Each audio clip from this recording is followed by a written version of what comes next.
There's an old-school glamour about Dame Joan Collins that today's Gen Z actors can only hope to match.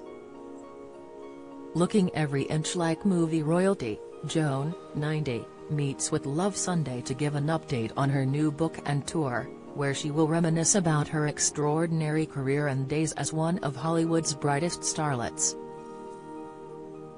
As frank and funny as ever, Joan admits she is not sure the younger generation will experience Tinseltown in the same way she did, and that she wouldn't necessarily recommend an actor's life. "I would not advise anyone to start this unless they are made of steel," she says when we meet at the Kite Festival in Kirtlington, Oxfordshire. "You have to face so much rejection and hard times, and it is very hard today to be an actress." Joan is here to talk about her new autobiography, Behind the Shoulder Pads, due to be published in September. She's also looking forward to embarking on a tour in the autumn, with her fifth husband, theatrical manager Percy Gibson, 58, by her side. "He is the light of my life," she smiles. "We are going to show lots of clips. I have pictures of me 8 months pregnant doing the twist, and home movies and lots of films with famous people like Sammy Davis Jr. and Diana Dors. We'll just talk, and for the second half people get to ask me questions, whatever they like. The favorite questions are like, who was your favorite kisser on screen? And I would always answer Paul Newman. But these days Percy is the only man for the star, who is straight talking about her exes as well as the love she feels for her husband of 21 years. Percy is my rock. We are joined at the hip," she says. "Hopefully, we will be forever. We became great friends before we started our romance." In the book, I talk about it for the first time as it is very special. He has got everything right. The marital bliss Joan has today is a far cry from life after her first walk down the aisle. Talking about her first husband, actor Maxwell Reed, she says, "He was 32 and I was 18. I was a big starlet and he tried to demean me and he was rough and hit me a few times. We had what is called an abusive relationship that lasted a year." Percy is a spectacularly special man, and that is something that does not happen very often. "I am sure there are many, but I just did not happen to marry them before."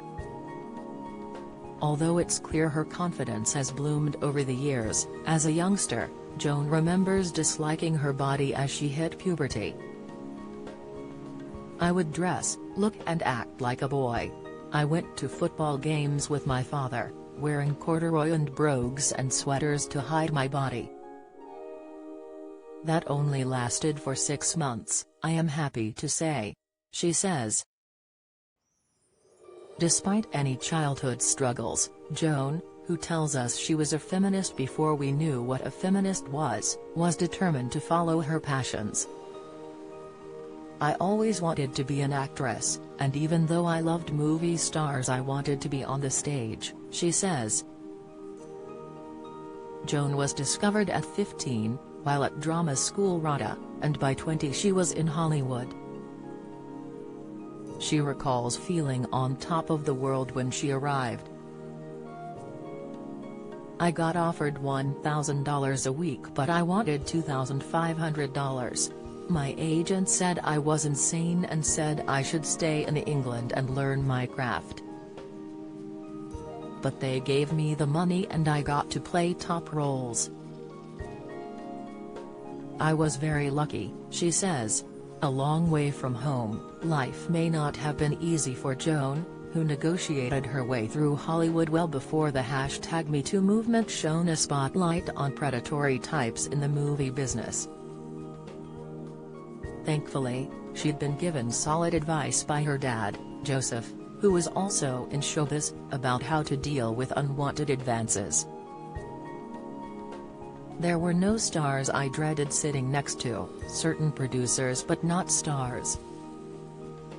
The stars were all gentlemen then, she tells us. But he was concerned about me being a young and pretty girl. He was right, as that did happen. As an agent, he saw what young girls were put through.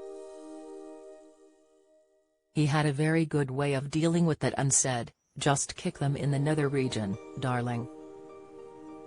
With a list of handsome co-stars such as Richard Burton, Robert Mitchum, and Gregory Peck, Joan certainly encountered some of Hollywood's biggest heartthrobs, but which one remains in her memory most? Roger Moore, she says, without hesitation. "I met him when I was 14, my father was his agent. He was the best-looking man I had ever seen. He came over and said, 'Hello, I am Roger Moore,' and I was like, 'Of course you are.'" Joan adds, "I don't spend too much time in Hollywood now. Back then we were invited to all the top parties and it was magical. But I took it all for granted as I was so young. The parties I go to now are kind of dull. They are like red carpet things in which everybody behaves themselves. If you don't behave now you are going to get outed and cancelled, or whatever it is they call it."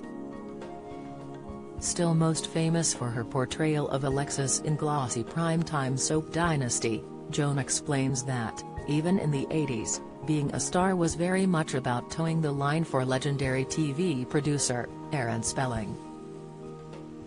She laughs, "During COVID, Percy and I watched a box set. I thought, why did they put me in those terrible hats? They were appalling. When Aaron Spelling first saw me, he said, 'We have got to put a lot of hats on that gal,' so I either had terrible hats or terrible wigs."